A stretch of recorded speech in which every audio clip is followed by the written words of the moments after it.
Magni Bronzebeard, King in Diamond. The eldest of the three Bronzebeard brothers, Magni was born into a life already decided for him, the mountain itself whispering his destiny long before he ever donned a crown. Strong of arm and keen of mind, Magni was meant to be the king under the mountain, heir to the throne of Ironforge. Yet behind the proud eyes of the prince once stood a young dwarf filled with doubt. He feared he would never match the strength of his ancestors, nor live up to the hopes placed upon him, which made him wish that his father and brothers would outlive him so that Ironforge would know a king better than himself. But only a few could have imagined that this uncertain prince would become one of the most important figures the world has ever seen. Magni's sense of duty always came before his own comfort, a truth that shaped both his reign and his family. When his wife, Queen Magni Bronzebeard, was slain by Frostmane trolls, Magni was compelled to honor her final wish, to protect their daughter Moira, no matter the cost. He took it to heart, perhaps too fiercely, training Moira in the ways of the warrior and expecting of her the strength he demanded of himself. His intent was love, but his execution built walls between them. Muradin, his brother and closest friend, would privately scold him for it, yet Magni's stubbornness was like nothing else. Once he believed a course was right, not even the mountains could move him. When the Second War erupted, Magni led the defense of Ironforge with unending resolve. The clang of hammers upon shields and the thunder of rifles echoed throughout the halls as the Bronzebeards stood firm against the Horde's siege. When the alliance of Lordaeron liberated Ironforge, Magni pledged his kingdom's full strength to their cause, sending his brothers Muradin and Bran to fight beside humanity's armies. After the war, his alliance with Gelban Mekatork of the Gnomes bore one of the greatest feats of dwarven engineering, the Deep-Run Tram, a testament to progress and cooperation beneath the stone. Yet, it was Magni's unrelenting curiosity about the origins of his people that forever changed Ironforge's path. When ancient ruins and Titan relics were discovered deep in the mountains, Magni saw not mere artifacts, but echoes of creation itself. He shifted his kingdom's focus from mining and smithing to exploration and study, founding the famed Explorers Guild, an institution that would carry the dwarves closer than ever to understanding their makers. Grief struck him again during the Third War when word came that Muradin had fallen in Northrend, slain in part by the hand of the fallen prince Arthas Menethil. With the coming of these news, Magni's sorrow turned to fire as High Inquisitor Fairbanks and Alexandros Mograine approached him with a crystal of pure light, requesting a weapon be forged to counter the undead, Arthas, and his dreadful blade Frostmourne. At the great anvil, with the death of his brother Muradin, Magni poured every ounce of his rage, love, and loss into the forging of the legendary blade Ashbringer. For 3 days and nights his hammer rang through the halls, and when the work was done, the blade shone with both vengeance and sorrow.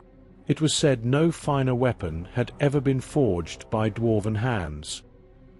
Even amidst his triumphs, tragedy pursued him.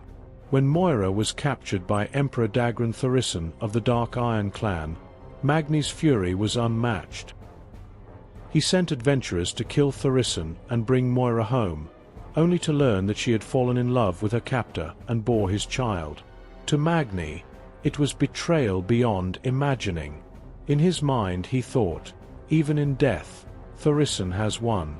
Yet, though he never forgave easily, this loss planted the first seeds of change within his heart, a slow realization that his rigid view of tradition had cost him dearly. With the events leading up to the cataclysm, the world itself began to shake. When violent quakes tore through Cos Moden, Magni sought to understand the turmoil. The discovery of Titan tablets from Ulduar only deepened his determination to protect his people and their world. He gathered Ironforge's greatest minds and performed a ritual deep beneath the city, hoping to commune with the earth and learn its secrets. Instead, disaster struck, and his body turned to living diamond. His voice now silenced, his form fused into the heart of Ironforge. His death, or what seemed to be one, left the kingdom of dwarves in mourning. Moira returned, intent on claiming her father's throne and uniting her late husband's people with the Bronzebeards. Her boldness, however, nearly tore Ironforge apart, until King Varian Rin established the Council of Three Hammers, ensuring that the clans Bronzebeard, Wildhammer, and Dark Iron would rule together. Magni's will, though silent, still guided them, his statue standing as both a warning and a reminder of sacrifice. Years later, deep within the mountains, a voice began to stir. It spoke like grinding stone and flowing magma, echoing through the veins of Azeroth itself. When Magni awoke from his crystalline slumber, he was no longer merely a king. He was the Diamond Speaker, bound to the very soul of the world. He told Moira and his brothers, who were at the time of his awakening with him and talking to his crystalline form, that he now spoke for the very world they were living in, that her pain was his own, and that a greater darkness approached. But he did not return to reclaim his throne. His time as ruler had ended. Now he served a higher purpose, for the sake of all beings. In his new form, Magni carried a burden heavier than any crown.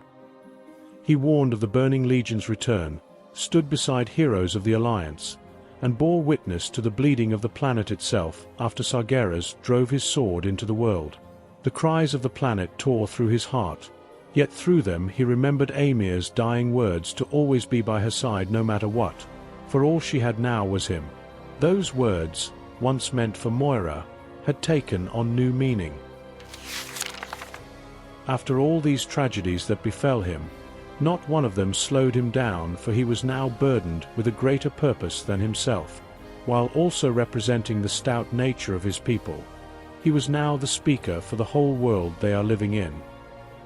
He swore to remain by Azeroth's side, to heal her, to guide her champions, and to make amends for the mistakes of his past. He no longer swung a hammer nor wore a crown, but his voice echoed through the stone halls of the world, urging unity, not conquest. For though he had been forged in grief, pride, and loss, Magni Bronzebeard had become something far greater than a king. He had become the very heart of the mountain, a living bridge between the people of Azeroth and the world that gave them life.